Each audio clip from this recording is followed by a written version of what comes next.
Hi students, welcome in chemistry classes. I am Priyanka Jain and you are watching the special videos for December 2023 CSIR NET exam.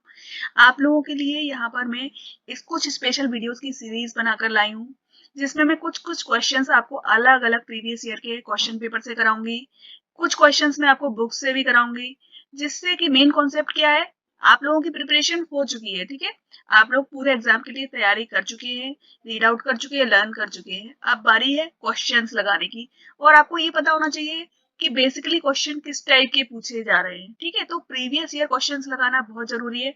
यहाँ पर कुछ questions मैंने सितंबर 2023 के question paper से लिए हैं, part सी से लिए हैं। ठीक है, और इन क्वेश्चन से आपको एक बेसिक आइडिया लगेगा कि एक्चुअली में क्वेश्चन कहाँ से पूछा जा रहा है। ठीक है, और इस टाइप के बहुत सारे क्वेश्चंस मैं अपने प्रीवियस लेक्चर्स में, प्रीवियस वीडियोस में करा चुकी हूँ। तो आपको, आप चाहें तो प्लेलिस्ट पर जा जाकर देख सकते हैं।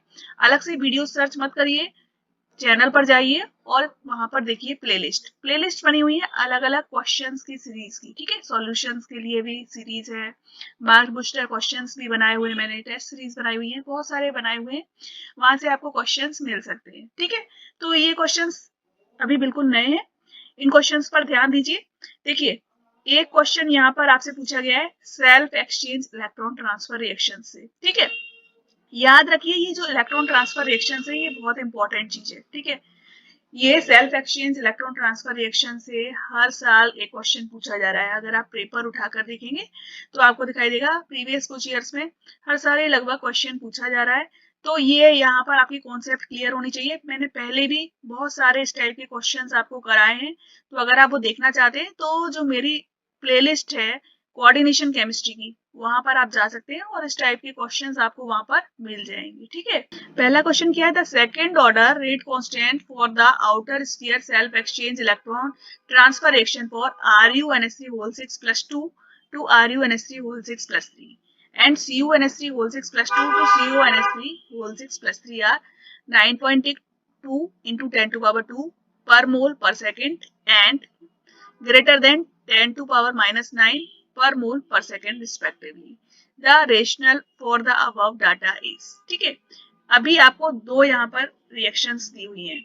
एक दी हुई है RuNH3 होल 6 प्लस 2। ठीक है, ये जो कॉम्प्लेक्स है ये किस में चेंज हो रहा है, ये एक्चुअली में चेंज हो रहा है RuNH3 होल 6 प्लस 3 में। ठीक है, इस टाइप की रिएक्शन है। मीन्स टू से यहाँ पर होगा क्या, एक ये होगा कॉम्प्लेक्स और एक और होगा RuNH3 होल 6 प्लस 3। ठीक है, हम इसको स्टार कर लेंगे तो ये जो है ना, ये वाला कॉम्प्लेक्स किस में चेंज हो जाएगा, ये चेंज हो जाएगा RuNH3 होल 6 प्लस 2 में। ठीक है, तो ये जो कॉम्प्लेक्स था RuNH3 होल 6 प्लस 2, ये RuNH3 होल 6 प्लस 3 में चेंज हुआ, और जो Ru star NH3 whole 6 plus 3 था वो Ru star NH3 whole 6 plus 2 में चेंज हुआ। इस टाइप की एक सेल्फ एक्सचेंज रिएक्शन आपको दी हुई है, और दूसरी सेल्फ एक्सचेंज रिएक्शन आपको दी हुई है CO की। ठीक है, CO NH3 whole 6 plus 3 plus CO NH3 whole 6 plus 2। यहाँ पर क्या हो रहा है, यहाँ पर भी सेल्फ एक्सचेंज हो रहा है। जो कंपाउंड पहले प्लस 3 स्टेज में था वो अब प्लस 2 स्टेज में चला जाएगा, और जो कंपाउंड आपका प्लस 2 में था वो अब एक्चुअली में प्लस 3 स्टेज में चला जाएगा। इस तरीके से इलेक्ट्रॉन्स का क्या हो रहा है, यहाँ पर सेल्फ एक्सचेंज हो रहा है। ठीक है, तो ये रिएक्शन थी यहाँ पर, और ये रिएक्शन मैं आपको पूरी मैकेनिज्म करा चुकी हूँ और इस पर बहुत सारे क्वेश्चंस भी करा चुकी हूँ। तो एक तो आपको यहाँ पर इनके रेट कांस्टेंट दिए हैं, तो इससे एक बात क्लियर होती है। देखिए, ये जो रिएक्शन है Ru वाली वो फास्ट रिएक्शन होगी, और जो CO वाली रिएक्शन है वो स्लो होगी। जिसका रेट कांस्टेंट ज्यादा होगा वो फास्ट होगी, और जिसका रेट कांस्टेंट कम होगा वो स्लो होगी। ठीक है, पर ये यहाँ पर इससे आपको क्वेश्चन नहीं पूछा गया है। ठीक है, इस टाइप का भी क्वेश्चन जो आता है ना, कौन सी रिएक्शन फास्ट होगी कौन सी रिएक्शन स्लो होगी, इस पर मैंने क्वेश्चन ऑलरेडी कराया हुआ है। तो प्लीज आप लोग प्लेलिस्ट पर जाइए, वहां पर वीडियोस आपको मिल जाएंगे, या मैं आपको यहाँ लिंक भी दे दूंगी तो वो आप देख सकते हैं। ठीक है, यहाँ पर आपका क्वेश्चन क्या है, इसमें पूछा गया है कि इस डाटा से हमें क्या पता चलता है, the change in the number of sigma star electron in CO second CO third system. दूसरा आपको दिया था change in number of pi star electrons in CO second CO third system. Third आपको दिया था change in the number of both sigma star and pi star electrons in CO second CO third system. और fourth आपको दिया था change in the number of sigma star electrons in RU second RU third system. ठीक है, तो अब पहले आपको समझना पड़ेगा यहाँ पर सिग्मा और पाई इलेक्ट्रॉन्स कहाँ पर चेंज हो रहे हैं, कैसे हो रहे हैं, इसको देखना है आपको। ठीक है, तो देखिए आपको जो सिस्टम दिया हुआ है, एक दिया है RU second RU third system दिया है। ठीक है, अभी आपको एक बात ध्यान देखनी है कि ये जो RU है रुदीनियम, ये सेकंड ट्रांजिशन सीरीज का एलिमेंट है। ठीक है, जब ये सेकंड ट्रांजिशन सीरीज का एलिमेंट है तो ये हमेशा कैसे बनाएगा, आपके लो स्पिन कॉम्प्लेक्सेस बनाएगा। ठीक है ना, ये हमेशा ध्यान देने की बात है, इसके कॉम्प्लेक्सेस हमेशा लो स्पिन के होंगे। तो RU सेकंड में RU सेकंड कैसा सिस्टम होगा, ये होगा आपका 4d6 और ये आपका होगा 4d5। ठीक है, तो एक्चुअली में 4d6 आप RU सेकंड को देखिए, अगर आप इसको बनाएंगे 4d6, आपको लो स्पिन कॉम्प्लेक्स बनाना है। ठीक है, ये रहा EG लेवल और ये रहा T2G लेवल। ठीक है, तो आपके इलेक्ट्रॉन्स कहाँ जाएंगे, सारे 6 इलेक्ट्रॉन्स आपके आ जाएंगे यहाँ पर। ठीक है, तो सारे इलेक्ट्रॉन्स आपके कहाँ हैं, T2G ऑर्बिटल में। एक बात आपको ध्यान रखनी है, T2G ऑर्बिटल्स जो होते हैं वो हमारे पाई ऑर्बिटल्स होते हैं। ठीक है, ये मैंने आपको पढ़ाया भी हुआ है, पाई ऑर्बिटल्स होते हैं और जो EG ऑर्बिटल्स आपके होते हैं वो सिग्मा ऑर्बिटल्स होते हैं। तो आपके इलेक्ट्रॉन्स कहाँ पर है, यहाँ सारे पाई ऑर्बिटल में। अब RU थर्ड का जरा स्ट्रक्चर देखिए, वहां पर इलेक्ट्रॉनिक कॉन्फ़िगरेशन क्या कह रहा है। देखिए यहाँ पर ये रहा EG लेवल यानी कि ये सिग्मा लेवल है और ये जो T2G लेवल है ये आपका है पाई लेवल। ठीक है, तो 5 इलेक्ट्रॉन्स हैं, तो यहाँ पर भी सारे 5 इलेक्ट्रॉन्स इसी में जाएंगे क्योंकि लो स्पिन कॉम्प्लेक्स है। ठीक है, तो यहाँ पर एक जगह वेकेंट है, आप देख सकते हो यहाँ पर एक इलेक्ट्रॉन की जगह वेकेंट है। तो जब RU सेकंड रुदीनियम सेकंड जब रुदीनियम थर्ड में चेंज होगा तो एक इलेक्ट्रॉन यहाँ से यहाँ ट्रांसफर किया जाएगा, यानी कि कहाँ से कहाँ ट्रांसफर हो रहा है, पाई टू पाई ट्रांसफर हो रहा है। ठीक है, ये कैसा सिस्टम है, पाई टू पाई चेंज हो रहा है इलेक्ट्रॉन्स में। तो यहाँ पर एक ऑप्शन आपको दिया हुआ है, देखिए D option, the change in the number of sigma star electrons in ruthenium system. तो सिग्मा स्टार इलेक्ट्रॉन्स तो यहाँ पर है ही नहीं, यहाँ पर तो पाई इलेक्ट्रॉन्स में चेंज हो रहा है, इसलिए ये ऑप्शन आपका कैंसिल हो जाता है। ऑप्शन नंबर डी आप कैंसिल कर दीजिए। अब तीनों जो आपके ऑप्शंस बचे हैं वो केवल CO सेकंड और CO थर्ड सिस्टम के बचे हैं। ठीक है, तो हम CO second CO third system पर आते हैं।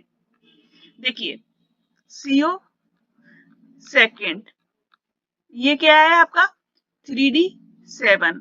ठीक है, और CO थर्ड आपका जो है वो कैसा है 3d6। एक चीज याद रखिए हमेशा, जब भी CO सेकंड होगा तो CO सेकंड NH3 के साथ में, यहाँ पर आपको लिगेंड क्या दिया है, अमोनिया, NH3 के साथ में हाई स्पिन कॉम्प्लेक्स बनाएगा। ठीक है, और CO थर्ड जो है वो NH3 के साथ में लो स्पिन कॉम्प्लेक्स बनाएगा। याद रखिए जब भी CO थर्ड दिया है तो वो चाहे अमोनिया लिगेंड की तरह प्रेजेंट हो, लो स्पिन कॉम्प्लेक्स ही बनाएगा। केवल आप हैलाइड्स को छोड़ दीजिए, हैलाइड्स के साथ में वो हाई स्पिन कॉम्प्लेक्स बना लेगा, लेकिन अदरवाइज अगर आपको NH3 लिगेंड दिया है या इससे ऊपर का कोई भी लिगेंड दिया है तो वो लो स्पिन कॉम्प्लेक्स ही बनाएगा। तो अब आपका स्ट्रक्चर क्या आता है, CO सेकंड का देखिए, CO सेकंड में आपको दिया था 3d7। ठीक है, तो ये आप भरिए, फिल करिए इलेक्ट्रॉन्स, ये EG लेवल और ये T2G लेवल। तो इलेक्ट्रॉन्स कहाँ जाएंगे, 1 2 3 4 5 6 एंड 7, यानी कि यहाँ पर इलेक्ट्रॉन्स T2G लेवल में है। ठीक है, और 2 इलेक्ट्रॉन्स आपके EG लेवल में भी हैं। अब CO थर्ड का केस देखिए, CO थर्ड में क्या होगा, CO+3 या थर्ड, इसके केस में ये रहा EG लेवल और ये रहा T2G लेवल। ठीक है, तो यहाँ पर इलेक्ट्रॉन्स कहाँ है, यहाँ पर सारे इलेक्ट्रॉन्स ये रहे 1 2 3 4 5 6। ठीक है, तो इलेक्ट्रॉन्स यहाँ पर किसमें फील्ड हो रहे हैं, देखिए T2G सारा फील्ड है, जो पाई ऑर्बिटल है वो आपका सारा फील्ड है और सिग्मा ऑर्बिटल आपका एम्प्टी है। तो आपको इलेक्ट्रॉन्स कहाँ से ट्रांसफर करने हैं, CO सेकंड से CO थर्ड में। तो इलेक्ट्रॉन आपका T2G से यहाँ पर T2G में तो होगा नहीं, वो कहाँ जाएगा आपका T2G से या तो Eg में जाएगा या Eg से Eg में जाएगा, ठीक है। तो इसलिए एक जो ऑर्बिटल है वो तो आपका सिग्मा स्टार ही रहेगा। तो इसलिए आपको यहाँ पर क्या देखना है, सिग्मा स्टार ऑर्बिटल में चेंज होगा, ठीक है। कहाँ पर चेंज होने वाला है, सिग्मा स्टार ऑर्बिटल में। तो इसलिए आप यहाँ पर देखिए, change in the sigma star electrons in CO second CO third system. Option number जो ए है वो आपका राइट आंसर है, ठीक है। The change in the number of sigma electrons in the CO second CO third system. Sigma star में electrons के number में चेंज आएगा, ठीक है। तो ये इस तरीके से इस टाइप का क्वेश्चन करना है और ये बहुत ही इंपॉर्टेंट क्वेश्चन है, याद रखिएगा। और आउटर स्फीयर को छोड़ के नहीं जाना है, बहुत अच्छे से कवर करना है, ठीक है। अब सेकंड क्वेश्चन देखते हैं। ये क्वेश्चन आपसे पूछा गया है मेटल क्लस्टर से। क्वेश्चन काफी इजी है। In the solid state the stable structure of the metal cluster Ru3CO second PPS3 whole twice is, ठीक है। इसका स्टेबल स्ट्रक्चर क्या होगा? तो देखिए स्टेबल स्ट्रक्चर हमेशा वही होगा जो कि 18 इलेक्ट्रॉन रूल को ओबे करेगा, फॉलो करेगा, ठीक है। रूदी नियम के केस में 18 इलेक्ट्रॉन रूल्स फॉलो होते हैं। आप और अलग प्लेटिनम या पैलेडियम के केस में जाते हैं तो वहां पर 16 इलेक्ट्रॉन रूल फॉलो होता है, पर रूदी नियम के केस में 18 इलेक्ट्रॉन रूल फॉलो होता है, ठीक है। तो आपको देखना है जहां पर रूदी नियम के कॉम्प्लेक्स में इसके टोटल वैलेंसी इलेक्ट्रॉन्स 18 हो रहे हैं, वही कॉम्प्लेक्स जो होगा, वही क्लस्टर जो होगा वही स्टेबल होगा, ठीक है। तो फर्स्ट ऑप्शन जो आपको दिया है ऑप्शन नंबर ए, इसमें आप देखिए ये रूदिनियम है, ठीक है। ये है 1 2 3 4 4 लिगेंड्स जुड़े हुए हैं, इससे भी 4 लिगेंड्स जुड़े हुए हैं और इससे भी 4 लिगेंड्स जुड़े हुए हैं, ठीक है। PPS3 लिगेंड और CO लिगेंड्स दोनों ही 2 इलेक्ट्रॉन्स डोनर हैं, ठीक है। 2 इलेक्ट्रॉन्स डोनर है। रूदिनियम के पास टोटल कितने इलेक्ट्रॉन्स होते हैं, हम न्यूट्रल मेथड पर जा रहे हैं, ठीक है। अगर आपको इलेक्ट्रॉन काउंट करना नहीं आता है या इस टाइप के और क्वेश्चंस देखना चाहते हैं तो मेरा वीडियो है how to count total valency electrons, ठीक है। वहां पर आप जाकर वो वीडियो देख सकते हैं, तो आपको सारा कुछ निकालना आ जाएगा, ठीक है। तो रूदिनियम के पास यहाँ पर टोटल 8 इलेक्ट्रॉन्स हैं, क्योंकि ये आयरन सीरीज में से है, 8 इलेक्ट्रॉन है। प्लस यहाँ पर आपको 4 इंटू 2 4 लिगेंड्स हैं, उनसे टोटल कितने इलेक्ट्रॉन्स मिल गए, 8।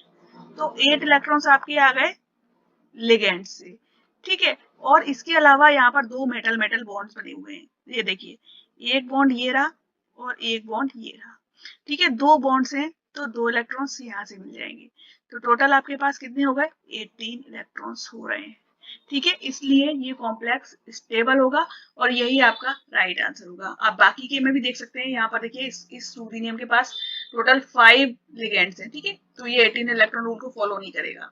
इस रूदिनियम के पास 6 लिगेंड है तो ये भी फॉलो नहीं करेगा, ठीक है। इसी टाइप से आप बाकी के ऑप्शंस को भी देख सकते हैं, किसी में भी 18 इलेक्ट्रॉन रूल फॉलो नहीं हो रहा है, इसलिए आपको 18 इलेक्ट्रॉन रूल पर जाना है और इस टाइप्स के क्वेश्चन का आंसर इसी तरह से देना है, ठीक है। चलिए नेक्स्ट क्वेश्चन देखते हैं। देखिए एक क्वेश्चन आपसे कार्बोनाइल स्ट्रेचिंग फ्रीक्वेंसी के बारे में भी फ्रीक्वेंटली पूछा जाता है। तो यहाँ पर मैंने क्वेश्चन दिया, यहाँ का क्वेश्चन थोड़ा डिफरेंट है। वैसे आपको जितने भी लिगेंड्स, जितने भी कॉम्प्लेक्स दिए होते थे सब में निगेटिव या पॉजिटिव चार्ज होता था या न्यूट्रल कॉम्प्लेक्स होते थे, पर यहाँ पर आपको क्या करा गया है, अलग अलग सीरीज से यहाँ पर आपको कॉम्प्लेक्सेस दिए हुए हैं, ठीक है। क्वेश्चन क्या है, what is the order of decreasing carbonyl stretching frequencies in the following species A to D, ठीक है। यहाँ पर डिक्रीजिंग कार्बोनाइल स्ट्रेचिंग फ्रीक्वेंसी बतानी है आपको। ये कॉम्प्लेक्स दिया है MnCO6+, दूसरा दिया है OSCO6+2 और फिर तीसरा दिया है IrCO6+2 और फिर दिया है FreeCO। पहली बात तो आपने पढ़ी हुई है कि चार्ज जितना ज्यादा होगा बैक बॉन्डिंग उतनी कम होगी और स्ट्रेचिंग फ्रीक्वेंसी उतनी ज्यादा होगी, ठीक है। तो यहाँ पर MnCO6+ में तो चार्ज कम है, इन बी और सी ऑप्शन में दोनों में +2 चार्ज है, तो पहली बात इनकी स्ट्रेचिंग फ्रीक्वेंसी ज्यादा होगी। और दूसरी बात, ये जो OS और IR है ये आपके थर्ड ट्रांजिशन सीरीज से आते हैं। आपको एक चीज पता है, जो IR स्ट्रेचिंग फ्रीक्वेंसी की स्ट्रेंथ होती है वो डायरेक्टली प्रोपोर्शनल होती है किसके, बॉन्ड स्ट्रेंथ की या बॉन्ड ऑर्डर की, ठीक है। जितना ज्यादा बॉन्ड स्ट्रॉन्ग होगा उतनी ही जो स्ट्रेचिंग फ्रीक्वेंसी है वो ज्यादा होगी, ठीक है। मतलब बॉन्ड जितना ज्यादा स्ट्रॉन्ग स्ट्रेचिंग फ्रीक्वेंसी उतनी ज्यादा, और जितना बॉन्ड कमजोर उतनी स्ट्रेचिंग फ्रीक्वेंसी कम। और हमें पता है हम जब भी फर्स्ट से सेकंड ट्रांजिशन सीरीज में जाते हैं और सेकंड से थर्ड ट्रांजिशन सीरीज में जाते हैं तो बॉन्ड स्ट्रेंथ क्या करती है, इंक्रीज करती है। तो ऑब्वियसली आपको पता ही है कि आप जब थर्ड ट्रांजिशन सीरीज में जाएंगे तो बॉन्ड्स कितने ज्यादा स्ट्रॉन्ग होंगे, ठीक है। इसलिए इनको यहाँ पर रखने का कोई लॉजिक ही नहीं बनता है। एक्चुअली में इनके केस में तो हमेशा आईआर स्ट्रेचिंग फ्रीक्वेंसी ज्यादा ही होनी है, ठीक है, और आईआर की सबसे ज्यादा होगी, ठीक है। ओके, फिर उसके बाद होगी ऑस्मियम वाले कॉम्प्लेक्स की, ठीक है, और उसके बाद आपकी आएगी फ्री सीओ की, ऑप्शन नंबर डी, ठीक है। और MnCO6+, ये जो है आपका फर्स्ट ट्रांजिशन सीरीज का एलिमेंट है, तो इसके केस में स्ट्रेचिंग फ्रीक्वेंसी कम हो जाती है। तो जो राइट आंसर आना है यहाँ पर वो क्या आना है, CBDA, ठीक है। इस टाइप से ये क्वेश्चन करना था। मैंने अलग से भी वीडियो बनाया हुआ है स्ट्रेचिंग फ्रीक्वेंसी पे, आप उस वीडियो को भी देख सकते हैं। अगर आपको यहाँ पर कोई प्रॉब्लम आ रही है, आपका ये कॉन्सेप्ट क्लियर नहीं है, थोड़ा वीक रह गया है, तो आप उस वीडियो को ध्यान से देख सकते हैं, ठीक है। चलिए नेक्स्ट क्वेश्चन करते हैं। एक और देखिए ये क्वेश्चन मैंने आपको लिया है यहाँ पर NMR स्पेक्ट्रम से, जो ऑर्गेनोमेट्रिक्स में इस टाइप के क्वेश्चंस भी हर साल पूछे ही जाते हैं, ठीक है। तो ये टाइप के क्वेश्चंस भी आपको लगा के जाने हैं, याद रखिएगा। ऑर्गेनोमेट्रिक्स में जो NMR से रिलेटेड क्वेश्चन होते हैं स्ट्रक्चर वाले, वो आपको करके जाने हैं। ये क्वेश्चन क्या है, the 1H NMR spectrum of C5H5 whole twice FeCO whole twice exhibits two peaks of equal intensity at room temperature। ये जो कॉम्प्लेक्स है, Fe से दो CO ग्रुप्स जुड़े हुए हैं और दो आपकी यहाँ पर क्या जुड़ी है, C5H5 रिंग्स। मैं अभी यहाँ पर इनका स्ट्रक्चर नहीं बना रही हूँ, ऐसे लिख रही हूँ क्योंकि आपको एक्चुअली में यहाँ पर स्ट्रक्चर नहीं दिया हुआ है, वो आपको बताना है, ठीक है। अभी आपको क्या दिया है कि जब आप रूम टेम्परेचर पर देख रहे हैं तो दो पीक्स इक्वल इंटेंसिटी की मिल रही है, यानी कि जो इस वाले साइक्लोपेंटाडाइल रिंग, इस साइक्लोपेंटाडाइल रिंग के जो पांचों प्रोटॉन्स हैं वो एक टाइप का सिग्नल दे रहे हैं और इसके प्रोटॉन्स एक टाइप का सिग्नल दे रहे हैं। तो टोटल एक सिग्नल यहाँ से मिल रहा है और एक सिग्नल यहाँ से मिल रहा है, दो सिग्नल्स आपको मिल रहे हैं, ठीक है। लेकिन four resonances of relative intensity 5:2:2:1 at lower temperature। लेकिन जब आप लोअर टेम्परेचर पर जाते हैं तो आपको चार सिग्नल्स मिलते हैं 5:2:2:1 में, ठीक है। तो हमें बतानी है हैप्टिसिटी C5H5 की, ठीक है, साइक्लोपेंटाडाइनाल रिंग्स की हैप्टिसिटी हमें बतानी है। तो देखिए एक सिग्नल आपको मिल रहा है 5 रेशियो में, यानी कि जो पांचों प्रोटॉन्स हैं एक साइक्लोपेंटाडाइनाल रिंग के, वो एक्चुअली में एक टाइप का सिग्नल दे रहे हैं। इसका मतलब क्या है, ये बना दिए CO। इसका मतलब ये है कि जो एक साइक्लोपेंटाडाइनाल रिंग है वो इस टाइप से पांचों प्रोटॉन्स के द्वारा जुड़ी हुई है, ठीक है। मतलब ये पांचों प्रोटॉन्स इक्वली इस आयरन रिंग से अटैच्ड है, इसलिए ये एक सा सिग्नल देंगे। तो इसकी हैप्टिसिटी कितनी हो गई, ईटा 5। अब जो बाकी के पांच प्रोटॉन्स हैं एक और साइक्लोपेंटाडाइनाल रिंग के, वो 2:2:1 के रेशियो में सिग्नल दे रहे हैं, ठीक है। तो वो एक्चुअली में कैसे जुड़े हैं, इस टाइप से जुड़े हैं, यानी एक प्रोटॉन के द्वारा जुड़े हैं, ठीक है। तो इसलिए इनका जो सिग्नल है वो क्या होगा, इसका अलग सिग्नल मिलेगा। ये जो दोनों प्रोटॉन्स हैं ये बना लीजिए 1 2 3 4 5। 1 नंबर का प्रोटॉन अलग सिग्नल देगा, 2 5 का अलग सिग्नल देंगे, 3 5 का अलग सिग्नल देंगे, ठीक है। इनका सिग्नल अलग अलग मिलेगा। तो एक आपको इसके लिए पीक मिल रही है, एक आपको 2 और 5 के लिए पीक मिल रही है और एक आपको 3 और 5 के लिए, 3 और 4 के लिए पीक मिल रही है, ठीक है। तो टोटल आपको तीन पीक्स मिल रही है यहाँ पर 2:2:1 के रेशियो में, और एक आपको जो 5:2 वाली पीक मिल रही है वो दूसरे जो रिंग है ना, इस रिंग के लिए मिल रही है, ठीक है। तो होता क्या है, जब आप लोअर टेम्परेचर पर देखते हैं तो यहाँ पर जो इनके घूमने की दर होती है, ठीक है ना, इनका जो रोटेशन हो रहा होता है एक्चुअली में वो कम हो जाता है, ठीक है। ये जो मॉलिक्यूल्स हैं ये फ्लक्शनलिटी शो करते हैं, ठीक है। तो ये इस तरीके से घूम रहे होते हैं, लेकिन जब आप इनको लोअर टेम्परेचर पर देखते हो तो इनके जो वाइब्रेशंस है वो सीज हो जाती हैं। तो इसलिए दोनों टाइप की रिंग्स अलग अलग सिग्नल देंगी। लेकिन जब आप हायर टेम्परेचर पर देंगे तो क्या होगा, ये रिंग इस रिंग में चेंज होगी और ये रिंग इस रिंग में चेंज होगी, ठीक है। इस टाइप से बार बार फ्लक्शनल बिहेवियर शो करेगा, बार बार रिंग्स का क्या होगा, एक्सचेंज होगा, ठीक है। इसके बारे में मैंने आपको बताया हुआ है, पूरा आपको मैंने लेक्चर बनाया हुआ है फ्लक्शनलिटी पर। रिंग विजलिंग, मैंने आपको रिंग विजिंग इसके बारे में बताया हुआ है कैसे होती है।